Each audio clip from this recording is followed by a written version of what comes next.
नमस्कार दोस्तों, जय हिंद। दोबारा कोरोना ने फिर दस्तक दे दी है भारत सहित पूरी दुनिया में। हम सब इंसानी इतिहास के एक बेहद महत्वपूर्ण घटनाकाल के चश्मदीद गवाह हैं। इंसानी व्यवहार पर कई दशकों तक इस दौर का गहरा असर दिखेगा। हमारी अगली पीढ़ी भी इस असर को देखेगी। कोविड ने हमारी पोल खोल दी है। हम आधुनिक हैं, समर्थ हैं, समझदार हैं, तर्क और विज्ञान से चलते हैं। विज्ञान और कल्पना के बूते एक बेहतर दुनिया की तरफ छलांग लगा रहे हैं। इस दुष्काल ने भी हमारे ये सारे भ्रम तोड़ डाले। समाज, देश, दुनिया और सबसे अहम एक व्यक्ति का दूसरे व्यक्ति से व्यवहार है। इन सबको हमारी आंखों ने बहुत करीब से देखा है। इसको समझने में वक्त लगेगा, लेकिन हमारी एक प्रवृत्ति का पर्दाफाश हमारी आंखों के सामने हुआ है। वो है मनुष्य की असीम मूर्खता का प्रदर्शन। ये इक्का दुक्का घटनाएं नहीं है। हमारी मूर्खता का प्रदर्शन विश्वव्यापी है, चौतरफा है। कोविड का प्रकोप शुरू हुआ तो हमें जो भाव दिखे थे वो थे घबराहट, उदासीनता और हिमाकत। लेकिन इन सब में जो सबसे स्तब्धकारी भाव था वो है मूर्खता का तांडव। ऐसे लोगों के लिए एक नया शब्द भी बन गया, कोविडियट। ईडियट से ही कोविडियट बना है। तो कोविड से घबराए हुए सामान्य लोग तो ये सोच सकते थे कि कोविड से बचने के लिए मास्क बेकार है, लेकिन दुनिया के सामने सबसे आधुनिक देश अमेरिका के राष्ट्रपति डोनाल्ड ट्रंप ने ऐसा सोचा, कहा और जिद भी की। वैज्ञानिकों के मना करने के बावजूद उन्होंने मलेरिया की गोली का नीम हकीम इलाज बेचा, ब्लीचिंग पाउडर का घोल पीने की सलाह दी और इस महामारी को झुठलाते हुए उन्होंने करोड़ों लोगों की जिंदगियां तबाह कर डाली। ब्रिटेन के प्रधानमंत्री बोरिस जॉनसन ने अस्पताल में जाकर मरीजों और नर्सों से हाथ मिलाया, बीमार पड़े और अपने नागरिकों को गुमराह भी किया। भारत में कुछ पोंगापंथी सामाजिक और राजनीतिक नेताओं ने गोबर से कोविड के इलाज की विधियां भी खोजी। किसी ने ऐतराज किया तो संसद में संवैधानिक पद पर बैठे व्यक्ति ने कहा कि यह तो आस्था का विषय है। हम सब तो उस देश के वासी हैं जहां कैपिलरी एक्शन को गणेश जी का दुग्ध पान समझकर मीलों लंबी लंबी कतारों में पुण्य कमाने के लिए लोग खड़े हो जाते हैं। इसलिए यह स्वाभाविक ही था कि कोविड के मुकाबले के लिए हम मोमबत्ती, ताली और थाली से स्वास्थ्य कर्मियों का हौसला बढ़ाते। एक मंत्री तो इतना बड़ा संदेश वाहक निकला कि उसकी समझ का भी हाल हमने देखा।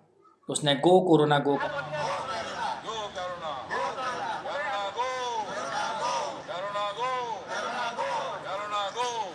का मंत्रोच्चारण दिया। हम उदार लोग हैं। इस मूर्खता को मनोरंजन मानकर हम मुस्कुराए और आगे बढ़ गए। हमारे यहाँ तो मूर्खता के तीर्थ खुद चलकर हमारे पास आते हैं। साधारण सी बात है कि हम जिन समूहों में रहते हैं उनका एक हिस्सा दिमाग से कमजोर और भीरू लोगों का होता है। अंधविश्वास का जो अनुचर बनने को तैयार रहते हैं।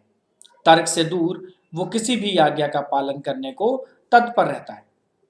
मतिमंद लोगों का यही हाल है और यही मतिमंद लोग वो उर्वर जमीन है जहां मूर्खता, अज्ञानता और बेवकूफ़ी की फसल लहलहा जाती है।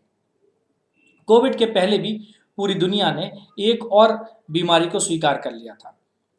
हमने उसे अब अपने जीवन का अभिन्न और स्वाभाविक अंग मान लिया है। वो है फेक न्यूज़। जो टेक्नोलॉजी हमें ताकतवर बनाने आई थी वो पैसे और पावर के सौदागरों के हाथ में जाकर एक हथियार बन गई, जिससे झूठ, प्रोपेगंडा और साजिश का एक महाजाल बुला जाता है। फेक न्यूज़ अब एक मुख्य धारा का खेल हो गया है।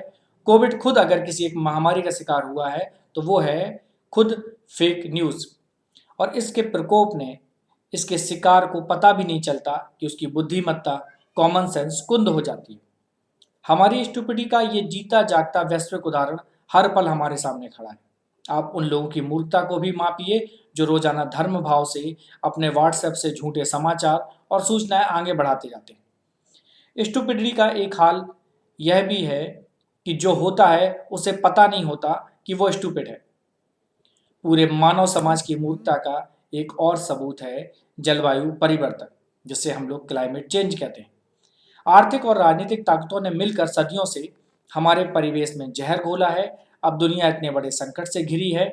दशकों से बात हो रही है कि पर्यावरण को बर्बाद होने से रोका जाए, लेकिन ये गिरावट फिर भी रुक नहीं रही। चुने हुए प्रतिनिधियों की सरकारें हों या निरंकुश हुकूमतें, अगर सत्ता की ताकत ही सयानेपन की गारंटी होती तो हम और हमारी अगली पीढ़ी जहरीली हवा में सांस लेने को मजबूर ना होते। दुनिया चलाने वाले सयाने होते तो कोविड काल में टीका बन जाने के बाद भी उसका उत्पादन और वितरण करने में खुदगर्जी, गैर बराबरी और अफरा तफरी का ये मंजर हमारे सामने ना होता। मुद्दे की बात यही है कि इस दुष्काल ने हमारी मूर्खता से एक बार फिर हमारा साक्षात्कार कराया है। साक्षात्कार तो समझ रहे होंगे, इंटरव्यू। भारत के महान साहित्यकार थे पंडित हजारी प्रसाद द्विवेदी। उनका एक लेख मैंने स्कूल में पढ़ा था कि नाखून क्यों बढ़ते हैं। उन्होंने विस्तार से समझाया था कि नाखूनों को बढ़ना हमें यह याद दिलाता है कि मनुष्य की बर्बरता घटी कहाँ है, वह तो बढ़ती ही जा रही है। पशुता की तरह ही मूर्खता मनुष्य का एक शाश्वत स्वभाव है। इटली के एक आर्थिक इतिहासकार, यूनिवर्सिटी ऑफ कैलिफोर्निया में प्रोफेसर कार्लो एम चेपोला ने एक लेख लिखा था। उस लेख का नाम था basic loss of human stupidity, मतलब मनुष्य की मूर्खता के मूल सिद्धांत। एक बेस्ट सेलर बुक है, आप चाहें तो इसे पढ़ सकते हैं। चिपोला ने कहा था कि किसी भी वक्त हमारे आसपास जितने मूर्ख मंडरा रहे होते हैं, हम उनकी तादाद हमेशा कम आते हैं। हम जिन्हें सुलझे हुए और समझदार मानते थे, वे भी बाद में बेशर्मी से मूर्खता करते नजर आते हैं। वो कभी भी कहीं भी प्रकट होकर आपको परेशान कर सकते हैं। मूर्खता की मौजूदगी का व्यक्ति के अन्य सद्गुणों से कोई ताल्लुक नहीं है। इनकी तादाद हमेशा एक जैसी रहती है। मूर्खता का शिक्षा, ज्ञान या नैतिकता से भी कोई संबंध नहीं होता है। इंसान चार तरह के होते हैं और उनसे किसी भी काम से किसी को फायदा या नुकसान हो सकता है या नहीं भी हो सकता। एक है बेवश चतुर, लुटेरे और मूर्ख। मूर्ख वो होता है जिससे किसी काम से किसी दूसरे को तो नुकसान होता है, उसे खुद को कोई भी फायदा नहीं होता बल्कि नुकसान हो सकता है।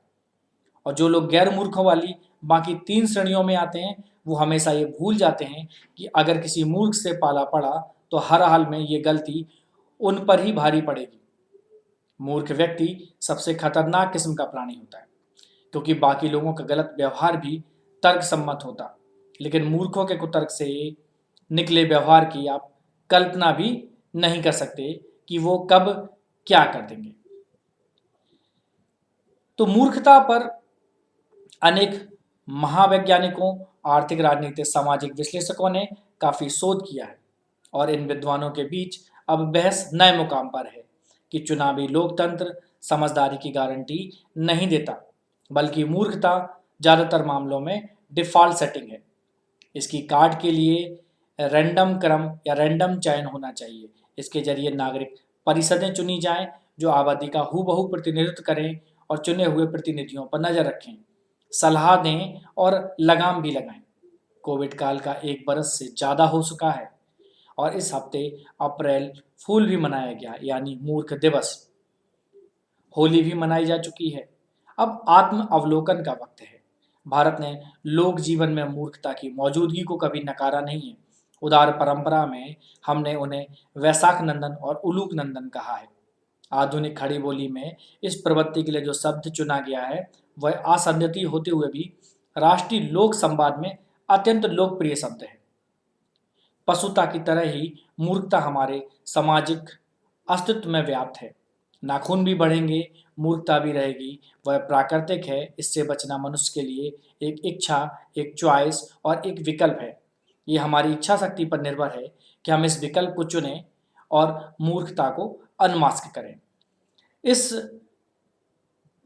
जो मैंने आज जो भी एक संदर्भ लिया या जो भी मैंने कोट किया, उसका किसी भी राजनीतिक दल से कोई संबंध नहीं है। अगर समानता स्थापित होती है तो ये महज एकमात्र सहयोग माना जाएगा।